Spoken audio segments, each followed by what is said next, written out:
You know, they're selling y'all wolf tickets, people. You're eating them right up. Hey, pussy, are you still there? I back. Trust me, I back. But I'm not impressed by your performance. Shut your fucking mouth, you'll do nothing. You'll do fucking nothing. Not one of you'll do nothing. I'll tell you what, bro. You know, I was out there, I was fighting all the hitters, bro. You ain't fought no hitters. Come on, guys. It's normal. I'm not saying I would fight you. I would kill you. John, do you think I'm just gonna sit there and let you kill me, John? I mean, really? No, don't be scared, homie. I'd like to take this chance to apologize to absolutely nobody. The double champ does what the fuck he wants. I'm gonna beat you into the living death. I mean, maybe that's your job, but where I come from, you know, people like that get slapped. That's fucking illegal. Native, you just shook up the world. How's that feel? Hey, I'm not surprised, motherfuckers. Yeah, this is a simulated death match. And you haven't simulated anybody's death yet. I said it last year. We're not here just to take part. We're here to take over. What is the game plan going in against him? The game plan is you go in there, hit him with some good shit, don't get hit, and come home with a pocket full of cash. Who the fuck is that guy? Everybody's on steroids. The whole UFC, everybody. I'm gonna go home tonight. I'm gonna drink a Coors Light. That's a Coors Light because Bud Light won't pay me nothing. Do you want to be a fighter? That is my question. Any of you radio personalities think you want smoke? Call me Mr. Chimney. I want smoke. Yes. What is up?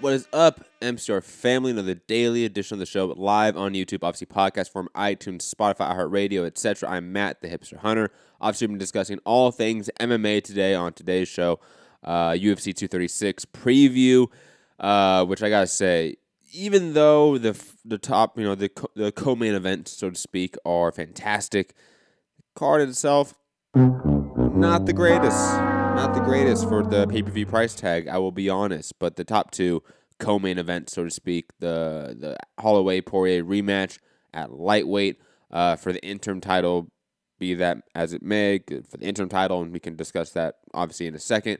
But obviously on top of that, the interim title for Kelvin Gastelum and Israel Adesanya, sort of the interim title fest at UFC 236. But regardless, those two matchups definitely worth the price tag, even though the card itself may be lacking in total depth. But we're going to get to that obviously in a bit.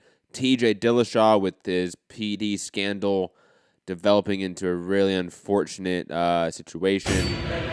A 2-year ban for a EPO positive test. This is, wow. Definitely not the greatest news if you're a TJ Dillashaw fan, or if you're obviously him, right now.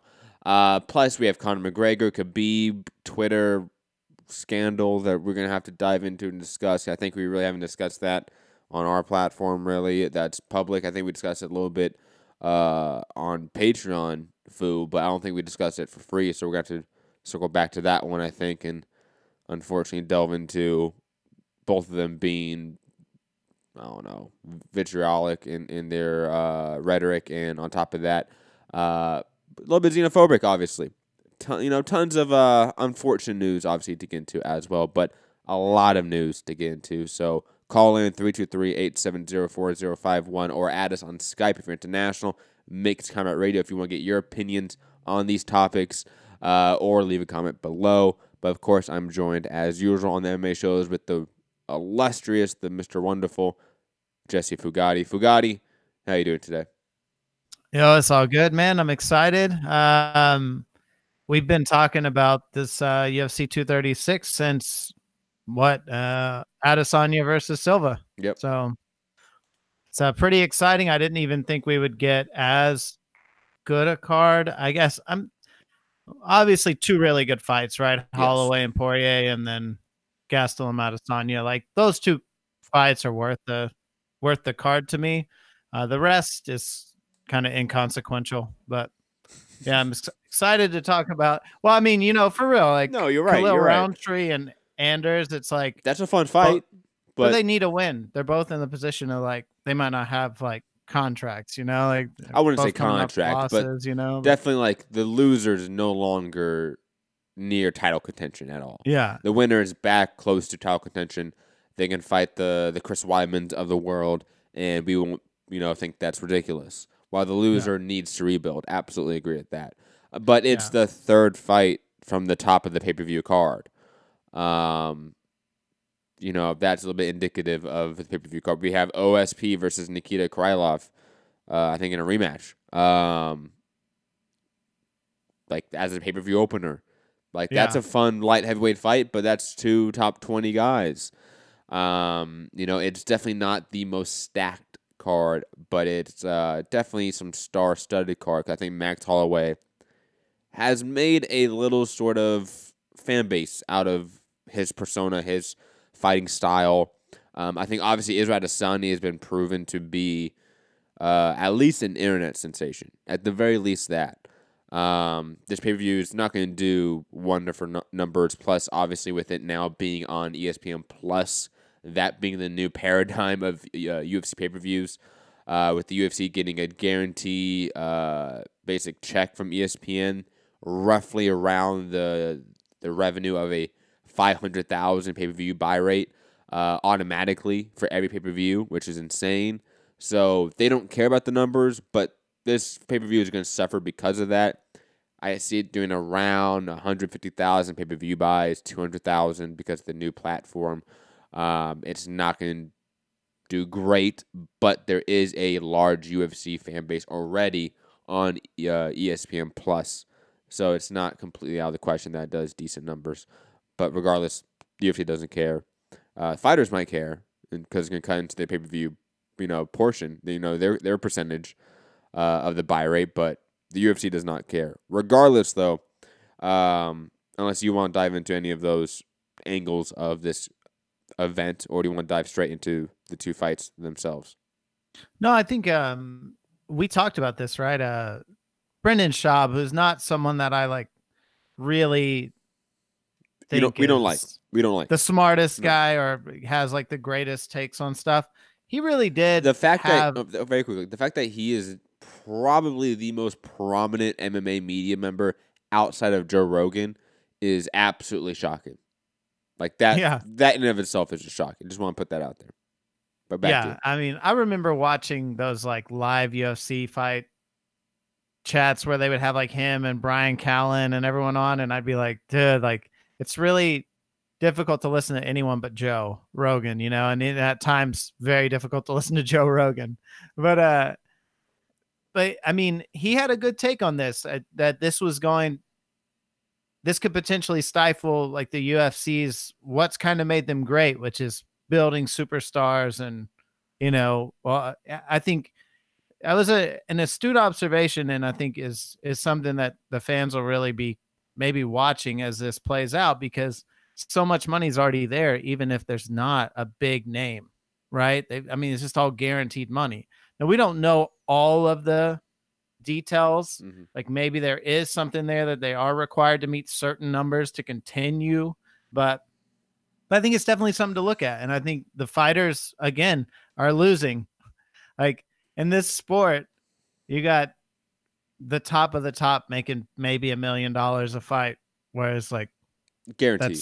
Yeah, I mean, guaranteed, right? Whereas like you could be the 6th to 10th placed heavyweight and you're probably making $4 million a fight, $5 million a fight. Look at Dylan White. Look at Dylan White Chisora. Remember what they were asking for? They were asking like 4 or 5 something million guarantee. Remember? Conor McGregor got for Khabib Nurmagomedov, a fight that did 2.4 or 3 million pay-per-view buys. He got a guarantee pay of $3 million. That is atrocious. And now insane. Now that the pay-per-view buy rate is in theory going to be cut down, because obviously the amount of people that have access to the pay-per-view is drastically diminished. It's going to cut into fighter pay even more at the top, which is ridiculous. I mean, Project Spearhead, go sign your card, contact Leslie Smith. It's not that hard. Come on. Yeah. Shout out to Tony G in the chat. Tony, what up, man? Been a while. Yo, Tony. been a bit, man. That's my guy. Congrats on fatherhood, brother. Congrats. Oh, he got a kid? Oh. Yeah, man. Good luck. Yeah, it's a journey. But anyways, let's get to the fights themselves, because we can probably sit here, me and you, and argue about the UFC business model and how it's so innately anti-fighter for days. I know we could, but we've said it numerous times, and fighters don't seem to care, which is absolutely bonkers to me. But speaking of bonkers, these two fights, I think obviously, I mean, both fights have to me a level of chaos to them that I find really intriguing. I think Poirier has turned himself into a fantastic basic sniper with that left hand. His straight punches are clean, crisp, powerful, and not only that, but the timing of them, the accuracy of them has really improved, obviously, as his career has progressed. And he's always been a really, I would say, well-rounded fighter. I mean, his jiu-jitsu game has always been top-notch. He's a guy from a very early age, had a spotlight around him. People knew he was talented. He had a Netflix documentary about him before he was ever in the UFC, for God's sake. This guy was always on the radar. And they fought each other in Max Holloway's UFC debut when Holloway was, 20 years old, 19 years old, very young. And look how far both of them have improved. Max Holloway, I think, has progressed to be probably the best volume puncher we have seen to date in MMA.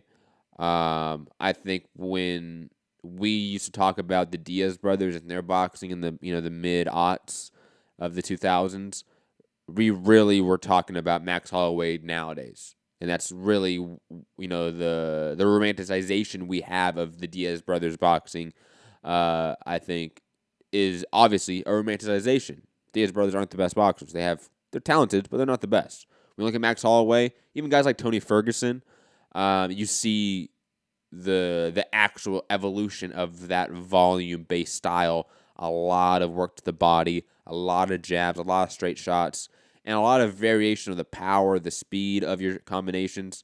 And Max Holloway has taken that to, I would say, the highest level when it comes to IQ that you can, and still be a volume-based combination brawler in a sense. Holloway is still the guy that at the end of that Ricardo Lamas fight said, okay, let's do this, pointed to the mat, and they both threw down, squared up for the last 30 seconds. And Poirier is still the guy that has gotten Fight of the Year, nods over and over again. I see that this main event being absolutely crazy. I think Holloway is the better of the two in almost every category, to be honest. I think Poirier is still probably the better Brazilian Jiu-Jitsu practitioner, let's be honest. However, I think Holloway has reached a level where I think he sort of surpassed Poirier. I think he looks a little more fluid on the feet as well. I don't think the size disparity will be anything, to be honest. Poirier started at 145. I think Holloway is a guy that cuts a lot of weight to get down to 145. I think he's going to be a natural lightweight. I think Holloway is going to edge it slightly in a chaotic scramble fest brawl where you see both guys bloody, both guys dropped, both guys in submission holds. It's going to be an absolute insane fight. And then Khabib's going to probably, just demolish the winner. But that's regardless of the point. I think Holloway is going to win an absolutely fantastic fight. I just think he's a little bit too good in terms of his boxing ability. I think he has now reached a point where he has faced enough opponents to give him that look to where a guy like Poirier, who has some ability to upset your rhythm, Holloway would be able to, I would think, adapt to that. Fu, your thoughts on the main event and who wins and the technical matchup of the two? Yeah, I'm with you. I'm gonna edge this to Holloway, but if you look at what like Poirier's been through in his last 5 fights, it's like Eddie Alvarez, like I was looking at this earlier, Pettis, So like he's been through Justin Gaethje, Eddie Alvarez, and Anthony Pettis in his last 3 fights. And then you look at Max has been through what, Jose Aldo twice. Anthony and Pettis. Then Anthony Pettis, like both Brian, of these Brian guys. Ortega. Brian Ortega. No easy fights for either one of these guys. Both of them just really came through all those fights. I wouldn't say like unscathed, but pretty easily from what I remember of all of them. But Holloway, what I like about him is his takedown defense has gotten much, much better. Obviously, like he was really good against Ortega, his takedown defense. And yeah, he just neutralized him, shut him down. Ortega, a guy that is a really good Brazilian Jiu-Jitsu practitioner, a guy that can definitely create scrambles and opportunities on the ground. Had 0 opportunities, like had nothing to sort of give for Holloway, and Holloway was able to keep him at distance and just pepper him all night long. I see it being similar. I think Poirier is going to have more moments than Ortega. Probably more similar to like the first Jose Aldo fight, where Aldo had moments in the first few rounds, but Holloway is just too much at this point. And I think again, him not cutting that amount of weight to go to 145 is actually going to be an advantage for him. Yeah. And then Holloway's hand speed is so good. Like, and he's a very accurate puncher. So I just don't see it going Poirier's way like other fights have for him. Like, I really think Max is going to just really kind of like dissect him for as long as it takes for him to either get knocked out or quit on, like for instance, Ortega wanted to continue, but it ended up getting stopped because he caught him with a really good shot that just had him bleeding like terribly bad. So I think, it could be the same here. He's a sniper like Holloway. And I love the way he rushes forward and really puts people on the defensive. And he's so accurate, even coming forward with his combination punching, which is, like you said, different than the Diaz brothers, because they seem to be more like moving backwards and kind of like picking people off as they were coming in. And every once in a while kind of going forward, but Max never has a moment where he's stopping. Like Max's cardio may be the best in the UFC, honestly. He just never slows down. So I think this is going to be this is 100% worth the money for this fight alone. I think it's going to be a really, really good fight. Absolutely agree. And Max is, again, like we talk a lot about people who are just born fighters. Like he's just that guy, like you said, he started training as a sophomore. I think he had 4 fights when he joined the UFC. He was the youngest UFC fighter at like 20 years old. Well, the funny part is that like both him and Poirier are really mirror images of each other. Yeah. Both guys that entered the UFC and entered the UFC at the very high level of the featherweight division immediately. I think Poirier's first fight was against Korean Zombie. I could be wrong about that. Which was a fight of the year itself and was like a main event on like UFC on Fuel TV or something like that way back in the day.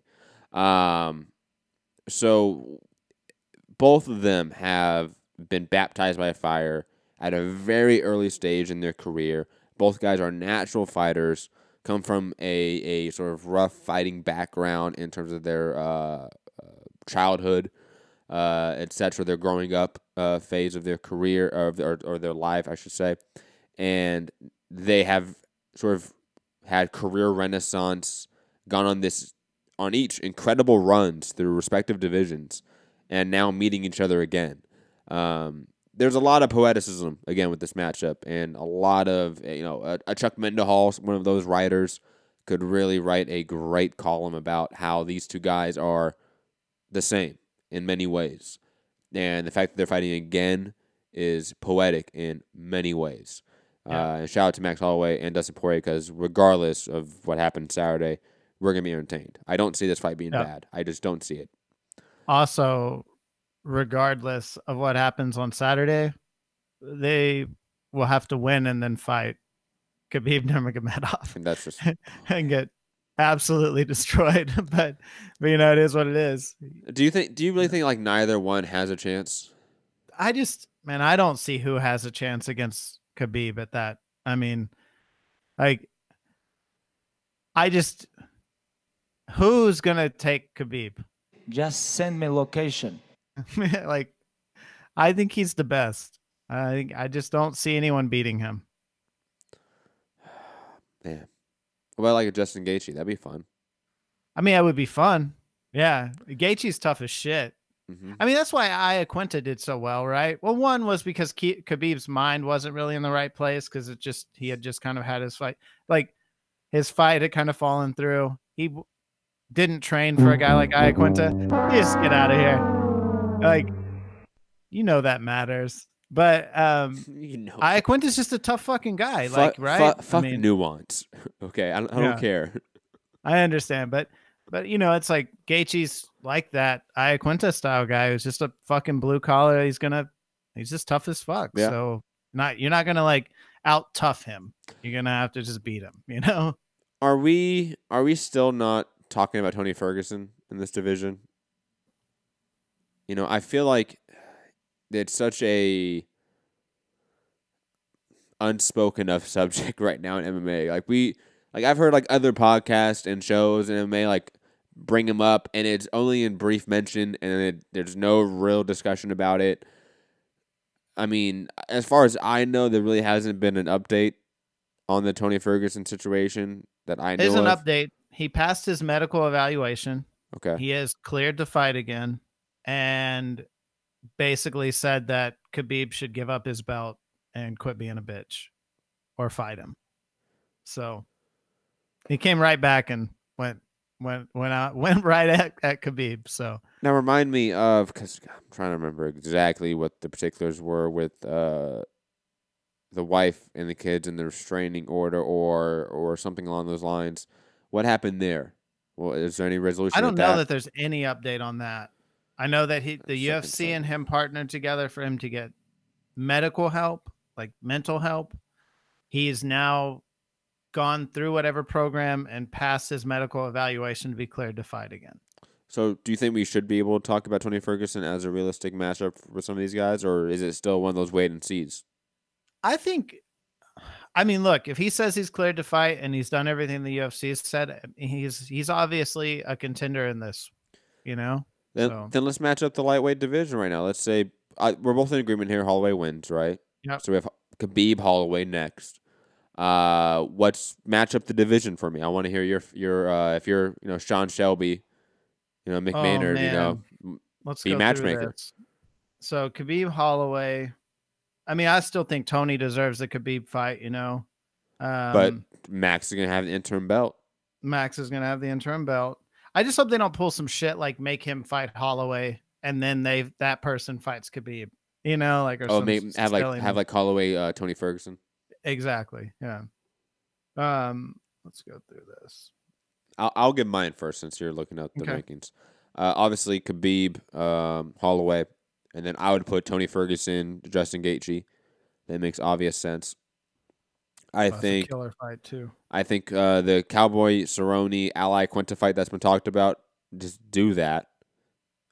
And honestly, if whatever happens with Conor, because that's still a question mark, I say just make Conor and Nate Diaz 3. Like I feel like they both want it. It's a money fight for both guys. It's a way to get Nate back. I would say just make that fight. Make the trilogy fight. Get over it. There's no reason to really marinate that. And again, I think both guys would really want that, and they wouldn't be as difficult to negotiate with if they knew that was the matchup they were negotiating for. Just being honest. And that would be the basic lightweight division. That's how you match them up. And I think that's the basic top of 155. I don't think I'm leaving out any significant names. So you're saying Ferguson versus Gaethje? Yeah. That would be crazy. Oh, my God. Oh, that would be a crazy fight. That would be a crazy fight. Winner, obviously, of this Saturday's fight versus Khabib. Later this year, maybe. And then Conor Diaz. What do you do with Cerrone? Like, what do you do with Cowboy? Iaquinta. Yeah, I think that's a perfect fight. And then that's a perfect Felder Barboza or Felder Lee or something. No, Lee moved up to Lee moved up. Yeah, he moved up to 170, fighting half of the Sanjos. Yeah. Yeah, Felder Barboza. I think they fought before. I'm trying to remember. I mean, yeah, that makes sense. I know Charles Oliveira's in the mix as well. You know, you could put like a Paul Felder, Charles Oliveira fight.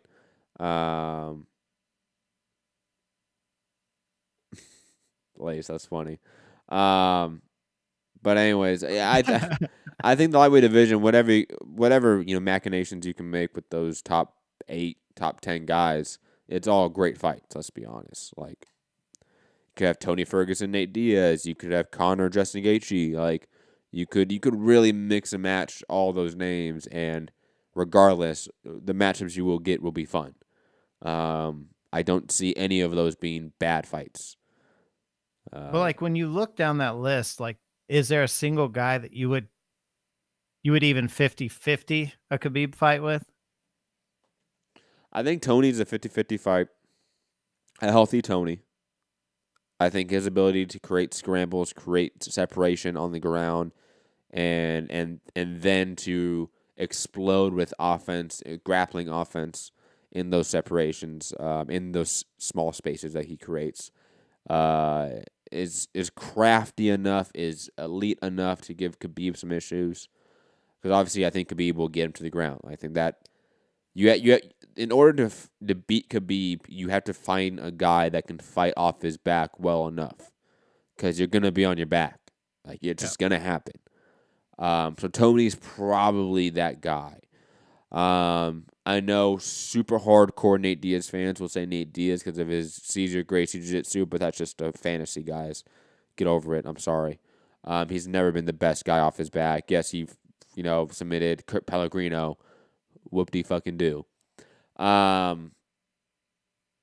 than Tony, I mean, Justin Gaethje, I think he has his wrestling credentials and background's talented enough that I think he will have some interesting moments. And like you say, he's tough enough where he might be able to take the punishment on the ground and go for those 4 or 5 rounds and still be there and still create issues. And let's be honest, the leg kicks of Justin Gaethje might create a lot of issues for Khabib.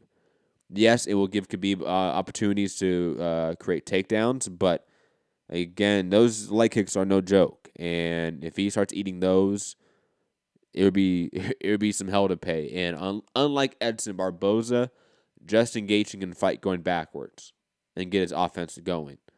Edson Barboza can't, honestly. Yeah. Those would be my 2 prime candidates, honestly, would be Tony Ferguson and Justin Gaethje to give Khabib the worst style fight. Everyone else, I think, is susceptible to what Khabib does great. Grind and demolish guys on the ground. Yeah. And Hassan in the chat making great points saying Khabib's stand-up is underrated. Absolutely agree. His stand-up is underrated. That's why I picked particular guys I think that have better stand-up than him on top of that. And that is needed, absolutely. He did put down McGregor, let's be honest. Yeah, and I think that's a spot where people started to realize that his stand-up maybe isn't as bad as everyone's tried to make it out to be, right? This is when he caught McGregor and put him down, because no one's really done that. I mean, yeah, so yeah, but I mean, I think we probably talked about this fight enough, and I think the lightweight division is a really fun division. It's just really hard to see somebody who beats Khabib. To me, like, he's mauled everyone. I agree. I absolutely agree. Let's get to the co-main. Israel Adesanya versus Kelvin Gastelum for the middleweight interim belt. God. Izzy. I think you could definitely find bigger fanboys of Israel Adesanya than me and Fugatti, but we're definitely in that mix, right? Like, we're gonna be fully honest here, I would say, and admit that me and Fu and I are completely biased when it comes to Israel Adesanya. So I'm picking Israel Adesanya to win by. I've flirted back and forth, but because this is 5 rounds, I am gonna pick TKO, 4th or 5th round. It's going to go late though, in my opinion. I think Kelvin Gastelum's tough enough, but I don't think Gastelum is savvy enough or creative enough to get the takedowns he would need to upset the rhythm of Adesanya. We've seen Adesanya's takedown defense be absolutely phenomenal. Have zero issues with that in the UFC against competent wrestlers. Maybe not to the degree of a Kelvin Gastelum, but Derek Brunson is a extremely talented wrestler. He may have really bad setups for his takedowns, but he is still a talented wrestler. And I think Kelvin Gastelum's boxing ability, while it is good, while it is definitely above average in the UFC, I don't think it is on par with Israel Adesanya. And beside a Anthony Pettis-like knockout shot where it's come from behind, you're losing on points, and it's a one-shot hitter and quitter, I don't see Kelvin Gastelum really beating Israel Adesanya for rounds. I see Israel Adesanya beating Gastelum for rounds. I see him winning rounds against Gastelum more than the opposite. On top of that, I see Izzy really being able to pick apart Gastelum on his entries. I see potentially maybe a step-in knee, counter knee, as Gastelum moves in, being sort of the setup finishing blow. Follow up with a flurry towards the end as Gastelum has taken a lot of shots to the body, a lot of kicks to the body, a lot of knees to the body. On top of that, getting a lot of jabs or eating a lot of jabs. I think really Gastelum is going to have an uphill battle to climb here against Adesanya, unless he just puts in a workman-like performance and just does something out of character and has an incredible cardio tank and is able to just put it on Adesanya and have an incredible volume for 5 rounds. But I don't see that. Fu, your thoughts on this co-main event? Yeah, I think Adesanya is way too creative for Gastelum. Is kind of like he's like a mastermind in the ring. Like you saw it against, Silva. I think there was a lot of moments there where like a lesser intelligent fighter could have got caught, and and Adesanya was very aware of he knows his opponents to a degree that like obviously Silva's been around and fighting for a long time, and a lot of people kind of know where he's going with his game at this point. But I think Adesanya will start off slowly and kind of just start picking Gastelum apart, and by the 3rd or 4th round, it's going to come to a point where Gastelum's got to make something happen. He overcommits to something and gets himself knocked out. It's kind of how I see it going, because like when you watch the Brunson fight, you can see that Adesanya was like trying to time him the whole time, and then eventually did catch him like shooting for a takedown and caught him with like a hell of a knee and knocked him out, Mm-hmm. So I feel like that'll be what happens to Gastelum when he gets to the point where he just knows he's losing so badly he has to make something really happen in the fight. And then that's when Adesanya will really start working to finish the fight versus just working to kind of frustrate him. I don't think Gastelum will deal well with the frustration of Adesanya just knowing what he wants to do the whole time and kind of picking him apart for round after round. I agree. I think Gastelum will become frustrated at some point in the fight and start committing more errors.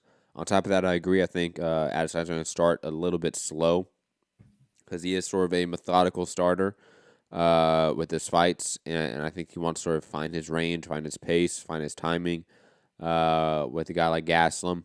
And plus, I think he's going to respect Gastelum. Gastelum is a guy that he should respect. He's a well-rounded fighter. He's a guy that does have, like I said, above average boxing ability.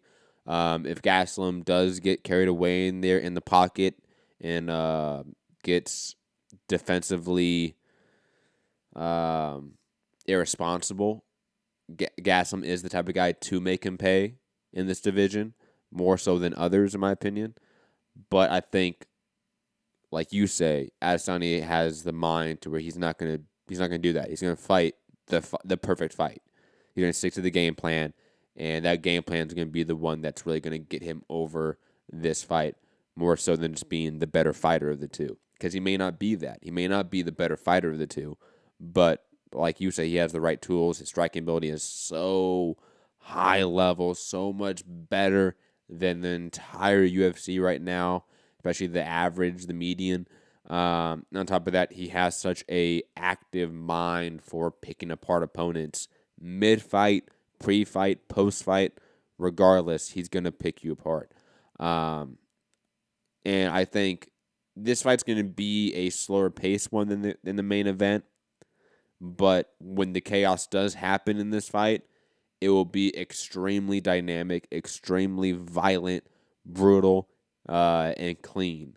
While I think the main event's going to be more of a back and forth affair, and a little more drag out brawl, and a little more potentially sloppy.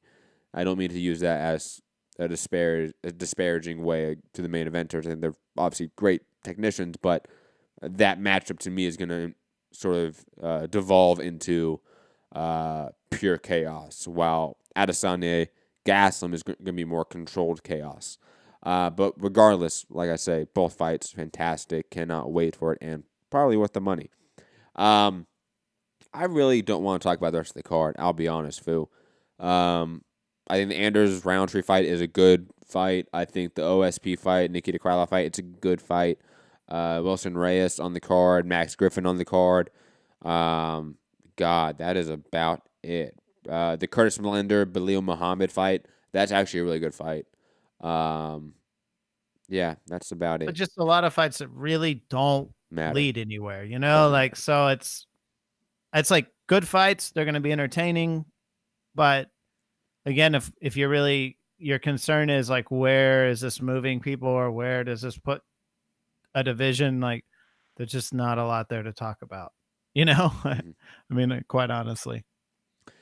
Speaking of giving us a lot to talk about, though, shout out to TJ Dillashaw. God, we'll talk about ruining a legacy.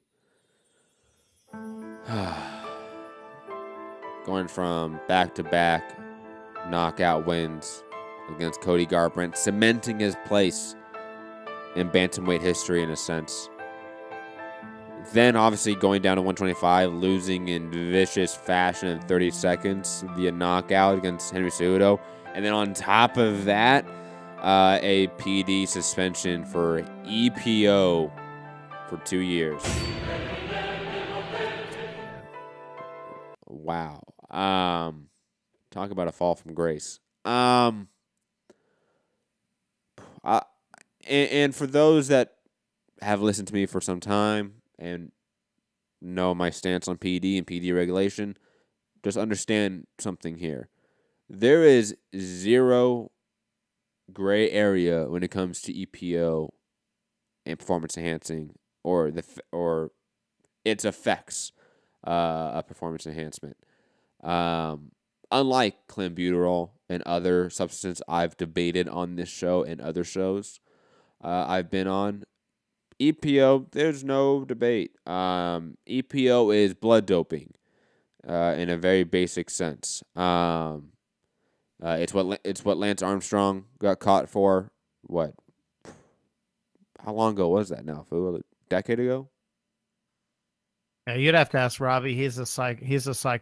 He's fanatic. The expert. He is the expert. He's the cycling. He's listened to the show too. He could easily jump on really fast and be like, "Hey guys, here's what EPO is." Blah blah blah. But instead, he just wants to be a bad friend. I'm gonna read what it says in the article, because this is kind of what.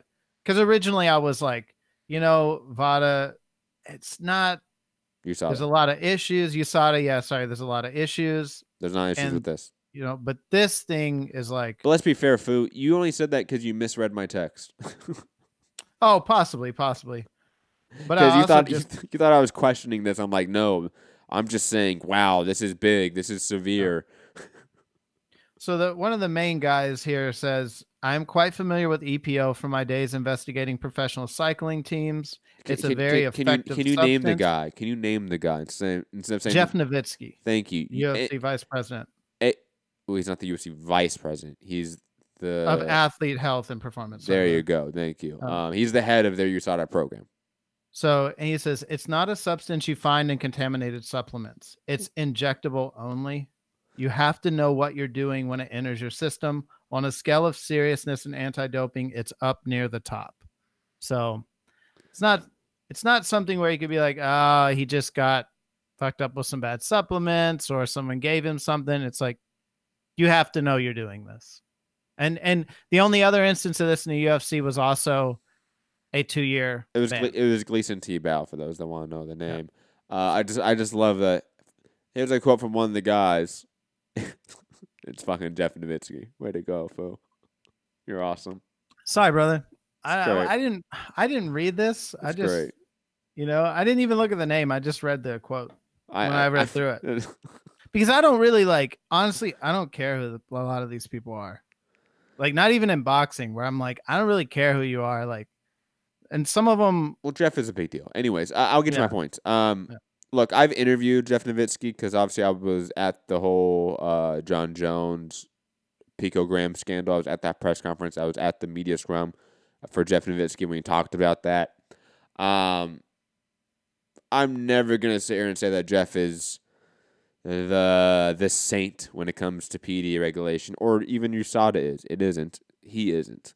However, he is absolutely right about this. That EPO is like, there's no question about this. Like, there just fundamentally is not. On top of that, EPO, what it significantly does is helps you cardio.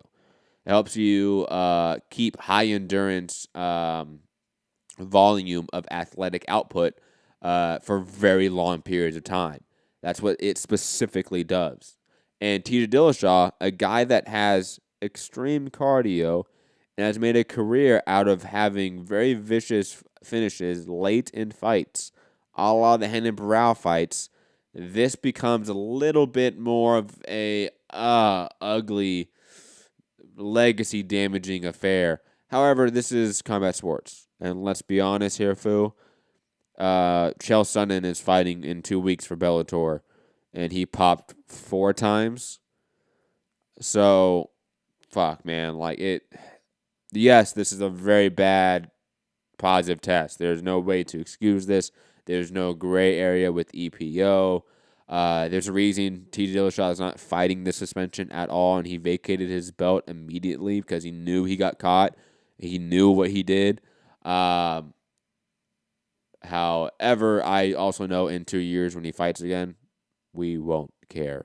And he will fight for the belt again. He'll fight Dominic Cruz, Cody Garbrandt, Aljamain Sterling, Henry Cejudo, Marlon Moraes, whoever has that belt when he's gone, and people will move on. For example, let's not forget, Cody Garbrandt now has 100% of his losses due to opponents who tested positive for PEDs. Even Pedro Munoz has tested positive for PEDs before, guys.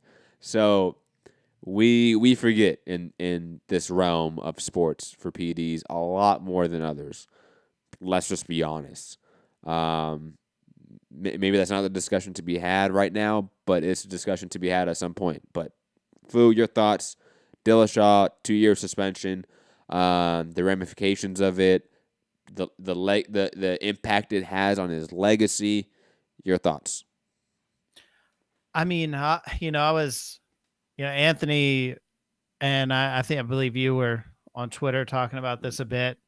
And Anthony Walker from Sherdog. Yeah, and the big thing that I think rings true is, like you said, like, he's known for his cardio. He's known for finishing people late.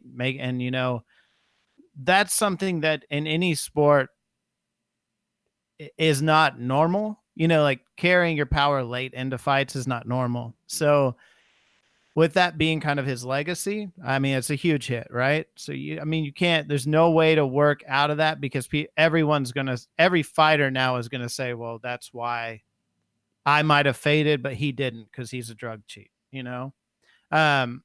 My thing is this what's going to take down the flyweight division?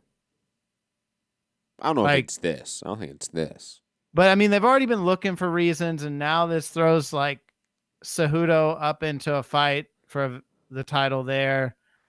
And then do they just kind of piggyback to get rid of that division? That's kind of like, in my mind, I was thinking, because let's say, well, I guess if TJ was still there, they were going to fight at that weight anyways, right? Like, yep. So, like, I'll be honest, the UFC could get rid of the flyweight division, regardless of TJ Dillashaw being here, having suspension, EPO, whatever. They could have got rid of it, and they can at any point. They can. Yeah. Let's just be honest about it. Yeah. So I that was some of where I was going. Is I just think Cejudo is now there, and he'll probably. I mean, that's a good fight too. I don't know that we're going to talk about that one today, but we will talk about the ramifications on the bantamweight division and the matchups in a bit. So we'll get to that in a second. The Cejudo Marlon Moraes fight. So don't worry. I don't think we've talked about that on the show. No, I don't think we have. But quickly, I want to add something to this. Good friend of the show, Jason Burgos of Sherdog as well. Good colleague. He said on Twitter, people will dump on TJ even and understandably so. But this is bad for the sport. Another notable name and or superstar added to the list of offenders. Dillashaw, Silva, Lesnar, Jones, Frank Mir, Vitor Belfort, Chael Sonnen, Machida, Chad Mendez, Gilbert Melendez, Sean Sherrick, and the list goes on and on and on. I don't really have a question based off of that other than maybe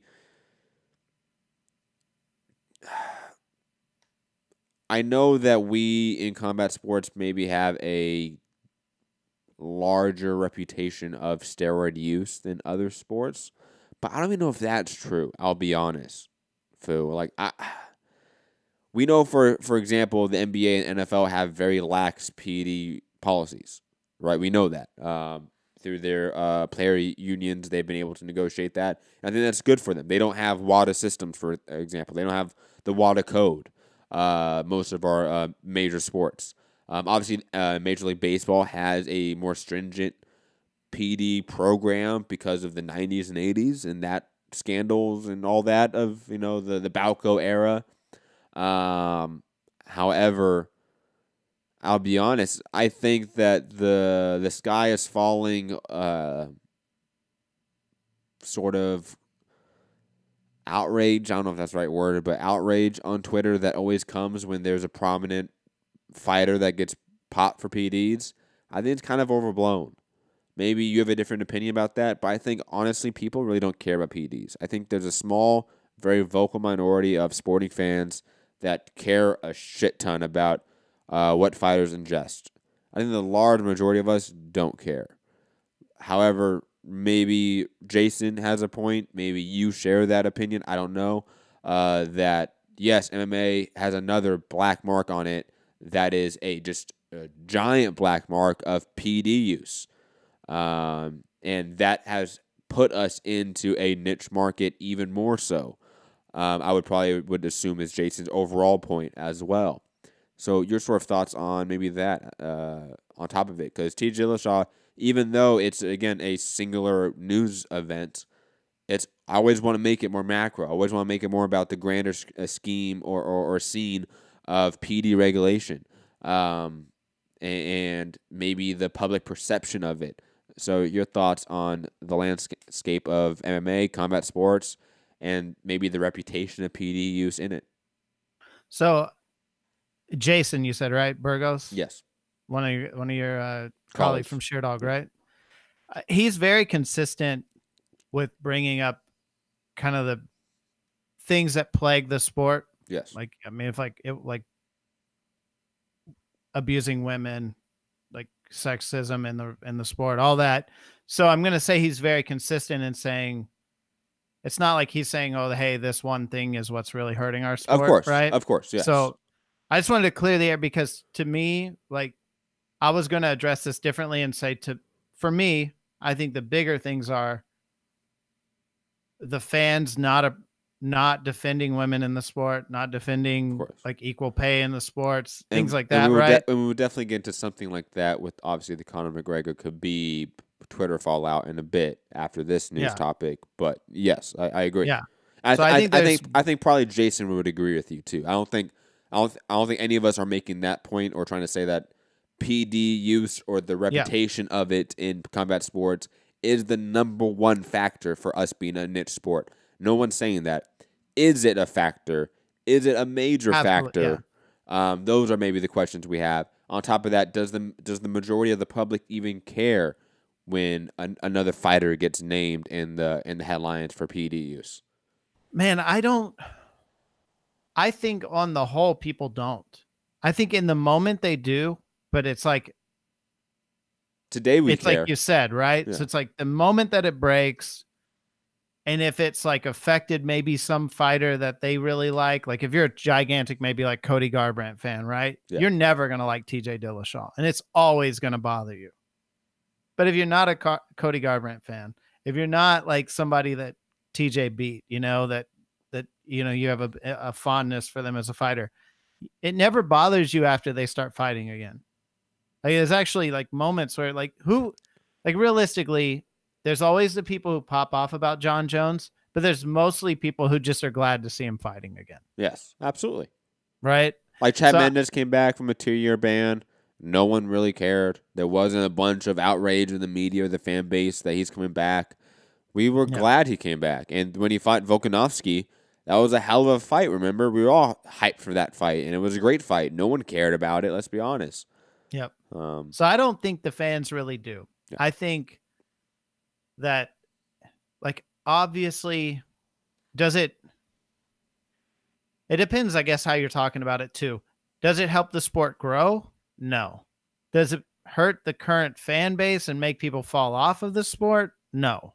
I think it does. It's really like a net zero, right? It's like no one's leaving, no one's coming because of it. But it doesn't really hurt the sport. Would it be better if a guy like TJ dominated and brought people to the sport and didn't test dirty? Yes, of course. But I don't think in the long run it really hurts the sport. I mean, unfortunately, because I have mixed emotions about it. I don't PD use as a whole, because it's like I could take whatever PEDs you wanted. I'm still not going to go win one of those belts.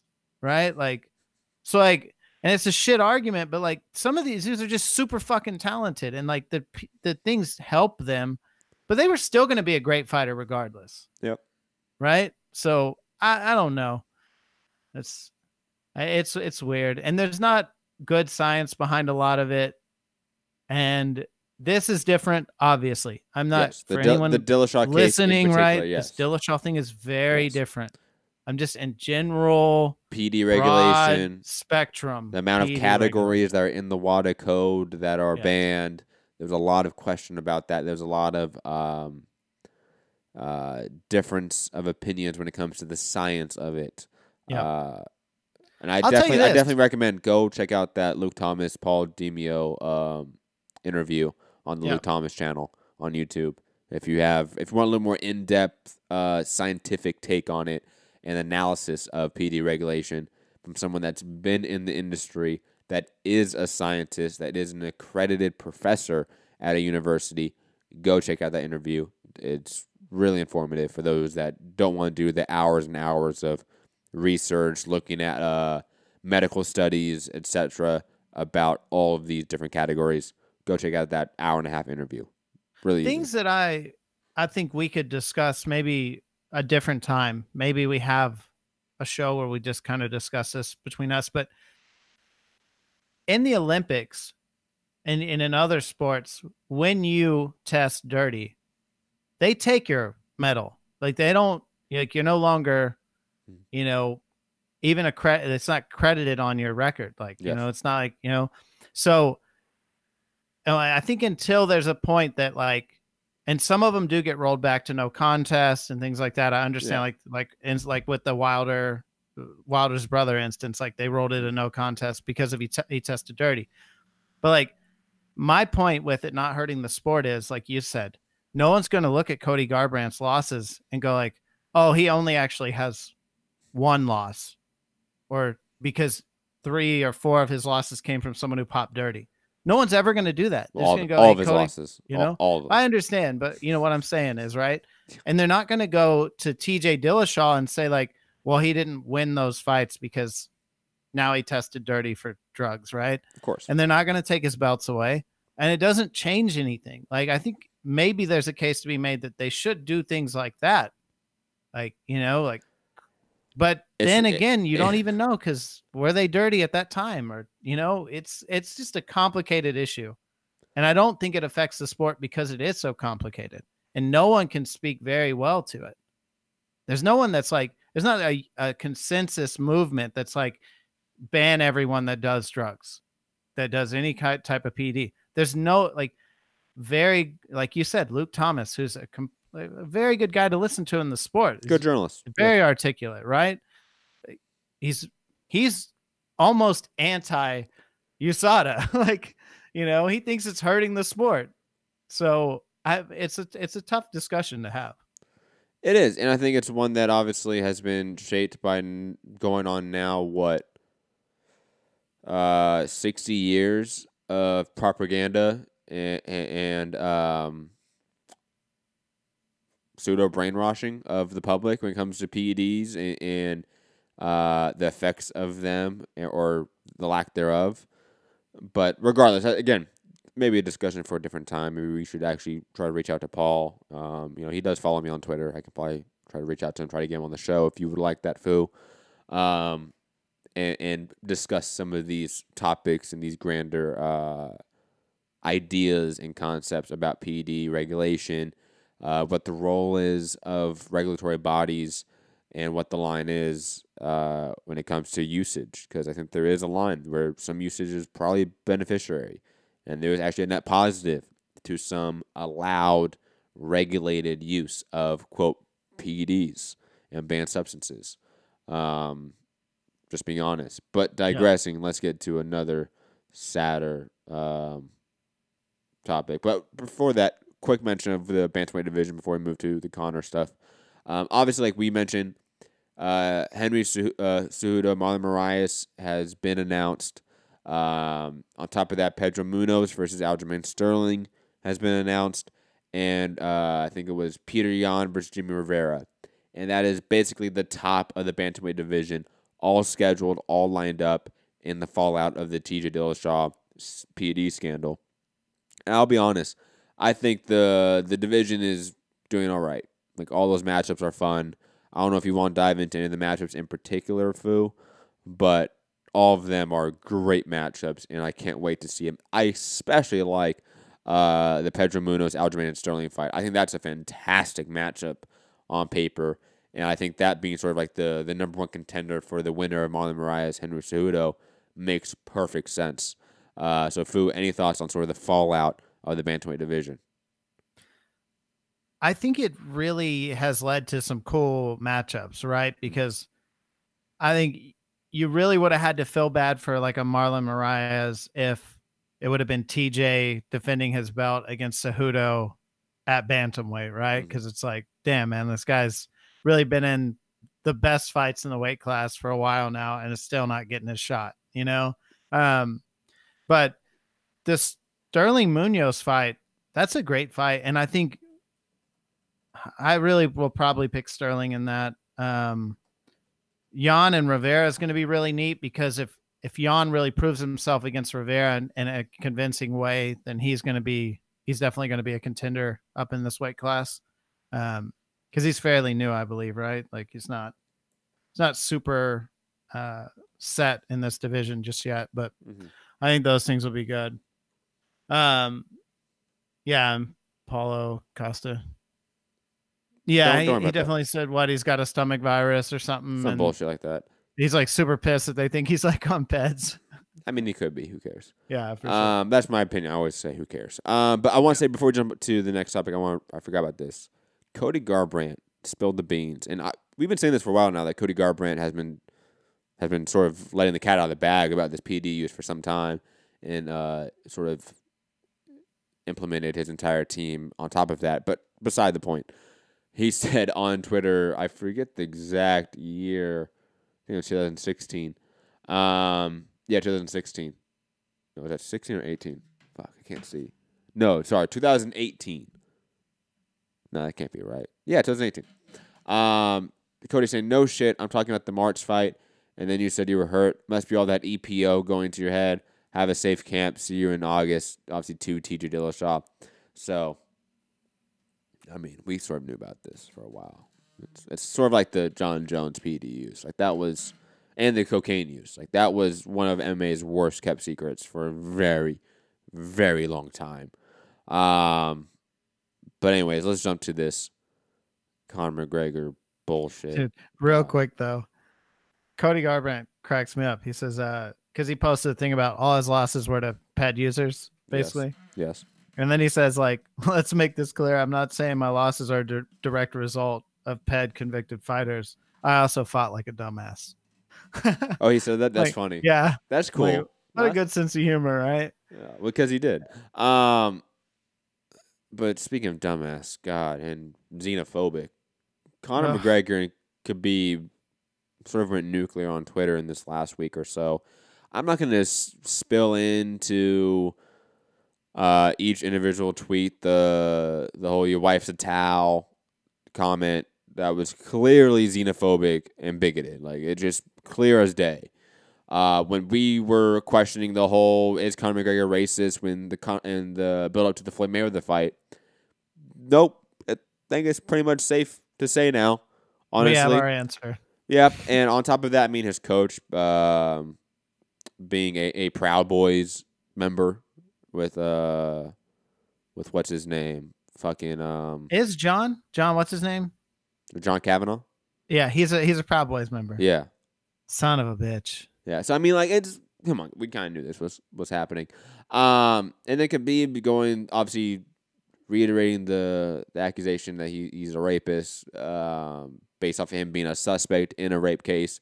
No official, I would say, conviction yet or indictment of Conor yet in that case, but still, we know that he is now a suspect in that case. This is getting so ugly, and I'm glad to hear that the UFC is trying to do something behind the scenes to stop this. I'll be honest, though, I don't know what they can do. I think I said this either on social media or in private in our group chat. There is no Lorenzo Fertitta there. There's no Jay Prince figure in the UFC anymore, in my opinion. The guy that walks around like a mafia boss and dictates what happens, and everyone listens because they're the boss. It's just understood that way, right? Lorenzo Fertitta was that. He was that for a long time. I know he still is a minority partner in the UFC in some capacity, so I wouldn't be surprised if maybe they bring him in. Plus, obviously, Conor's always respected Lorenzo, so maybe that is the key to it. Because, again, he is sort of the Jay Prince in MMA. Let's just be honest about it, guys. I mean, that would all due respect to Jay Prince if he's out there listening. All due respect. And I don't know if Dana White and Ari Emanuel are the guys to really sit down Khabib and Conor and calm them down. I just don't see it. And I think the situation is going to get probably more violent before it gets better, to be honest. And I just hope the UFC is very smart when it comes to hiring a shit ton of security to keep these two guys and their respective camps as far away from each other as possible. And I'll be honest, because of it, and on top of it, because of the way Khabib beat Conor, I don't want a rematch for some time. I don't need it. I think it's dangerous. I think it's asking too much. Let this shit simmer down for a bit.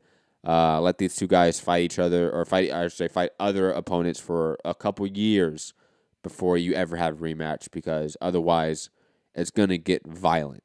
It just is. These guys have pressed too many buttons, and these two guys have a history of violence outside the cage that you're just asking for it. You are. Now, is there any history in the UFC, like if you're a pro basketball player and you get on Twitter and say things like this, the league will fine you? You know, if you come out against refs, the league will fine you. Do they do that in the UFC? So the UFC has a code of conduct, right? And back in the day, like back when Matt Mitrione used to be in the UFC, and he made those disparaging comments to Fallon Fox, the transgender fighter. The UFC did implement that code of conduct. I think they also fined Nate Diaz for homophobic slurs at one point. And this is like 2012, right? This is 2011. This is going on a decade ago now, honestly. And the UFC stopped enforcing that policy, I think in large part due to the now prominence in the fighter union movement. And when that started sort of taking off in the collective bargaining movement within the UFC, they stopped pushing that for obvious reasons, that they're independent contractors, not employees. To enforce a code of conduct in the nature that they were doing was another factor skirting the line of independent contractors to employees. And so since 2012-13, I would say they've stopped enforcing that policy. So technically, yes, you are right. There is a policy on paper that they have, but it is largely a fucking joke. Let's be honest. Yeah, I mean, short of that, I don't see how you stop things like that. I mean, if they had a stipulation where you forgo like any type of bonus, like win bonus for the year, with enough strikes against you or things like that, that you can do in other sports because they are under collective bargaining agreements. They are, they will have to line something like that out, because at some point, things like this, I think they are stains on the sport, like this, and they do cause really terrible ripples. This is a bigger issue than PD use, I would say. 100%, because it leads. If you get for instance, this is very much like a religious kind of dispute, and you're going to have different people in the audience. And so do you start getting brawls at the fights between fans that now, you've got Conor fans fighting Khabib fans, or, it really leads to a lot of instability in what they're trying to accomplish and settle in the cage versus settle on the streets or in the stands. And look, they could always get creative in what they do. I know football matches, like European football, not American football matches sometimes, or South American football matches, they will split the fan bases up and have a line of police in between in the stands, actually. And obviously, we've seen in America in recent time, no people in the stands. I think it was Baltimore when the Baltimore riots were going on a few years ago, right? And the Orioles played, right? They had no people. They had no fans in the stand for that baseball game. And that was weird, right? Maybe they could experiment with that. I don't know. But if they're thinking about making this fight in the next 12 to 18 months, they're going to have to experiment with something like that. Let's just be honest. And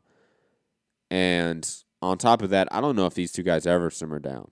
This might be, I know the comparisons have been thrown out. The comparison of Biggie Pac has been thrown out a lot by every think piece, but it's an apt comparison. These two guys were friends at one point, or at least they were friendly at one point. There's Twitter convos of them back and forth. You can go back and find of them being friendly. There's pictures of them together hugging and stuff when they were both undercard fighters. Things change. On top of that, I think money has now obviously really, I think, taken effect on Conor McGregor in sort of the worst way. On top of this, just to add to it, the Conor McGregor civil suit for the phone smashing thing incident has been dropped. On top of that, there's now a new police investigation to Conor McGregor for a assault in a Dublin pub because somebody said the Russian smashed him and he got pissed off. Are we seeing the downhill spiral of Conor McGregor? Is that what this is? Is his Twitter racist outrage? Is his violence outside the cage, both obviously alleged sexually, and on top of that, just pure violence outside the cage? Is it all a obvious sign of a downward spiral for this guy and this celebrity?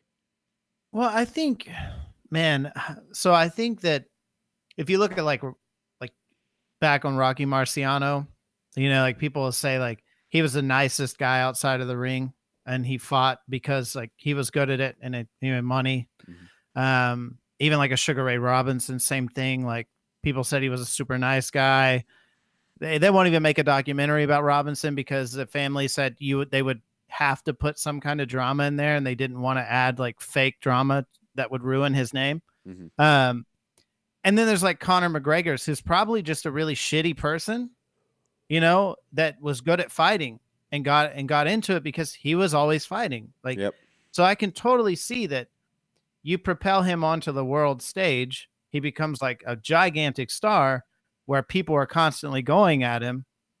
And he's not going to be able to handle that because he's already someone who, like, if you were in the pub with him and you were just random people and he wasn't a mega star and you shot off and said some shit about him, that you'd be in a fight, right? So now it's like consistent attacks on his ego, consistent attacks on the person that he is, right? And so, yeah, I think he is going to go and devolve a bit because he's already that person. And now he's just in the spotlight to the point where we consistently see when he loses his shit. Because that's probably just ultimately who he is. I mean, I don't think he's ever said he's anything different either, So, I mean, I'm not saying it's a great thing, but he's never lied. I'm pretty sure this is I'm pretty sure he's not even super embarrassed about a lot of this stuff. No, I don't think so either. If you guys want to call in, 323-870-4051, press 1 to get in the queue. We only have a few more topics to get to than callers, so get in the queue. If we don't have any callers by the end of these topics, I'll just end the show. I have no issue with that. I'm hungry. Fu, any last thoughts on Conor, Khabib, and the Twitter meltdown that these two guys are having? No, I mean, I'm with you. I think it just makes the rematch not interesting at all. Because it's just gone past the point where you could feel good about who would win or not. There's good build up and shit talk, and then there's this racism and xenophobia and weird personal attacks that shouldn't exist. But I don't like it at all. Like, I'll be honest, like the bro talk between Cody Garbrandt and TJ Dillashaw was light years less cringy than this shit. I'll be honest. And that was pretty cringe. Like, that beef was cringe because it was complete bro, like, California talk, and that's just annoying. But let's get through these last few topics, Fu. Ryan Bader re-signs a multi-year deal with Bellator. I'll be honest, I'm kind of surprised by that and by how quick it was and really the lack of free agency talk there was. If you're Ryan Bader, you're coming off of probably one of the better runs in the last year through that heavyweight Grand Prix in Bellator. And if you look at the UFC light heavyweight division or the heavyweight division, I think they sort of need prominent fighters. Ryan Bader is a still top 5 guy at light heavyweight. You can argue in the UFC, he could end up being a top 5 heavyweight in the UFC. I don't think it's out of the question. Are you kind of shocked that he's re-signed with Bellator and not sort of flirt with the UFC in any capacity and try to go back there? I mean, obviously the Daniel Cormier fight was there. That never happened. John Jones rematch. Obviously at heavyweight, Junior Dos Santos, Cain Velasquez, Francis Ngannou, Stipe Miocic. Those all seemed like significant fights for Ryan Bader. And staying at Bellator just does nothing for him, in my opinion. I think he sort of achieved everything he could have at Bellator. And now he's just going to stay there for the rest of his career, it seems. Your thoughts on Ryan Bader seemingly making the stance that he's staying with Bellator for the rest of his career? So I was wondering when you posted this earlier, if it was they would have had to make a significant offer, right? Bellator really can't afford to lose anyone because they really don't even have any like depth over there anyways. I mean, let's be real. So some of the key points of the deal, he said, is that he has he's booked to fight 3 times a year. If he doesn't fight 3 times a year, he still gets paid his full purse no matter what, right? So if he gets injured and can't fight for a year, they still have to pay him. Like, doesn't matter. That's good. He wasn't going to get that UFC deal, that at UFC most likely. Of course. He said that Bellator, and this is something the UFC is probably going to have to look at eventually, right? The Reebok deal is, I think, really hurting them with fighters that fight other places because the sponsorship deals are better in some of the other sports, right? So he said that was a big reason he stayed, is because he said major sponsorship money came into play 2 years ago when the UFC signed their Reebok exclusive deal. It prohibited fighters from wearing their own sponsors. He says here that he was earning something like $40,000 a fight off of his sponsorships or something. So there's a lot of money, I think, at play here that he would have maybe put at risk in the UFC. He said, barring him becoming a champion. Yeah. Like, right. So it doesn't surprise me. It's just, I think, I don't know how Bellator is going to keep a lot of their talent if they have to make those crazy stipulations, like you can be inactive and still get paid your full purse and all of that, right? I mean, that doesn't seem like a long-term viable plan. Agreed. For any business. Agreed. I think this would be a good time talking about One FC, or One Championship. It's not One FC anymore. It's One Championship. They had obviously their card over the weekend, I want to say. Might have been a little bit ago.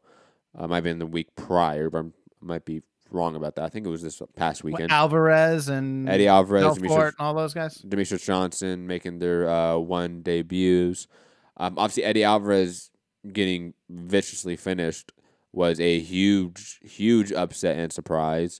Demetrius Johnson looking fantastic as always.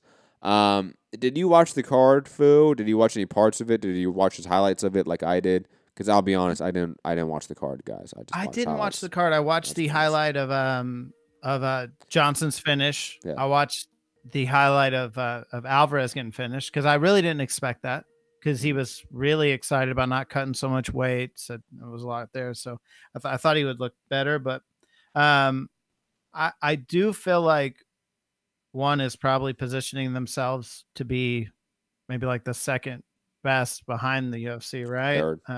Clear third. Huh? They're Third? a clear third. They're a clear third right now. Bellator, I mean, I know you want to make jokes, and they are pretty accurate, but Bellator still has a deeper stable of elite competition Bigger names, yeah. than One does. That's just as obvious. One is definitely making moves in the right direction. That is obvious. I will be honest, I do not like the whole BR Live, Turner Sports deal. I think that's just, I hate BR Live. I think that's just an awful app. But anyways, moving on from that, let's keep it on the subject of Bush League shit. Even though that's really harsh to say when it comes to One. I'll take that back. Moving to Bush League shit, let's briefly talk about that bare knuckle event over the weekend with Artem Lobov and Jason Knight. And my only point about it, Fu, I know you're shaking your head. My only point about it is that I want to make fun of it. The president, I don't even care about his name, Mr. Douchebag, who came out and said, yeah, that fighter that fought and sacrificed, years of his life and brain damage for us. Yeah, we're going to dock half his pay because he didn't fight exciting enough. That is criminal. Like, that doesn't seem legally right in any way. And obviously he walked that back after the massive outrage it produced. But even if he threatens that, douchebag, like automatic douchebag move at the very least. And at the very least, like sleazy businessman. Like I'll be honest, bare knuckle boxing does nothing for me in any way. I could care less about the Paulie Artem fight.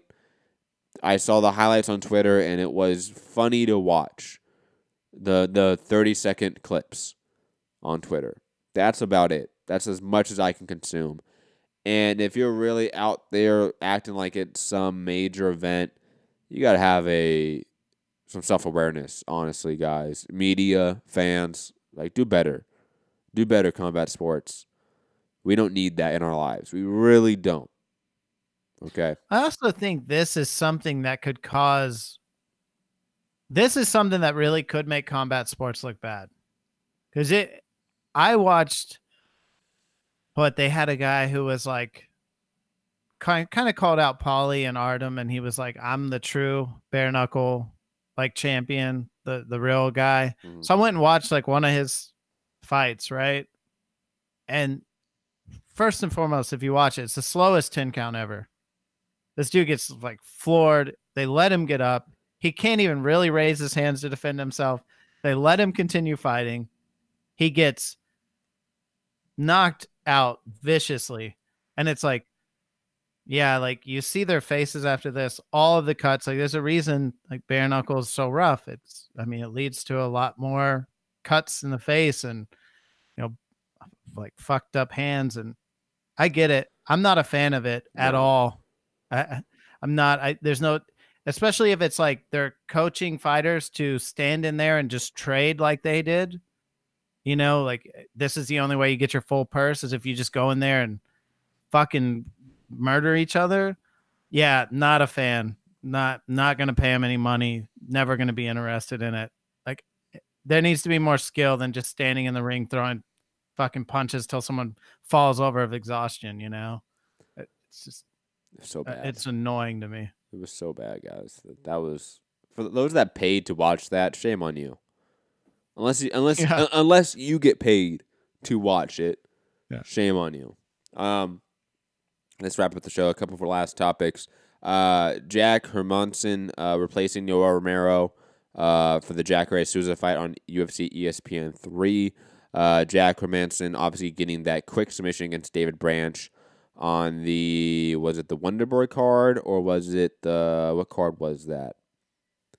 I forget. It was one of the recent cards, but he's coming, right around and taking that late notice replacement fight against Jacare Souza. Will be interesting to see how Hermanson does against a great fighter in Jacare. When Hermanson has literally ripped through everyone in the division that he's fought thus far. And last topic of the day, a brief sort of ode of respect to Ross Pearson. Always a fun fighter, and one of the few guys that helped push UK MMA for a very, very long time. Shout out to Ross Pearson, great career. Even though you didn't win a belt or really come close to a belt, let's be honest, you were always in really fun fights. And you improved really late in your career, had career renaissance in a way, and I think, again, produced fun fights for a very long time. I think he was in the UFC for like a decade. That's a long time to be at the very top of the sport in the best division of the sport. Fu, any last thoughts on these topics as we wrap up the show? No, not really. I mean, I think the Jacare fight and the Hermanson fight, that's going to be a pretty good fight. I think he did really well against Branch. So it should prove to be a good fight. And props to Pearson for talking to his family, making the right decision at 34 years old after fighting forever. Like get out while you still got all you're still like a whole person. Yep. Not all fucked up. Absolutely agree. Fu, where can people find you?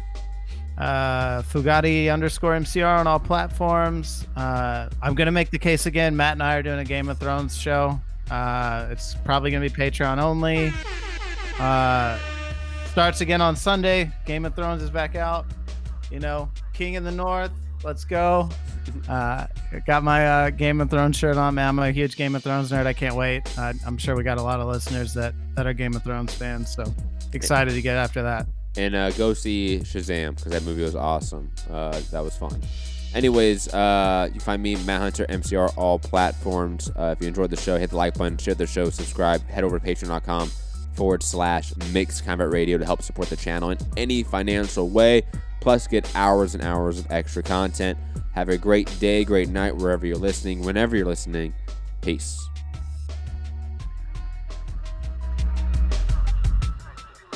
Are you off your tits? Have you been smoking something? Stay off the weed. That's stupid. Use your common sense. Sometimes I feel discouraged. Hey, pussy, are you still there?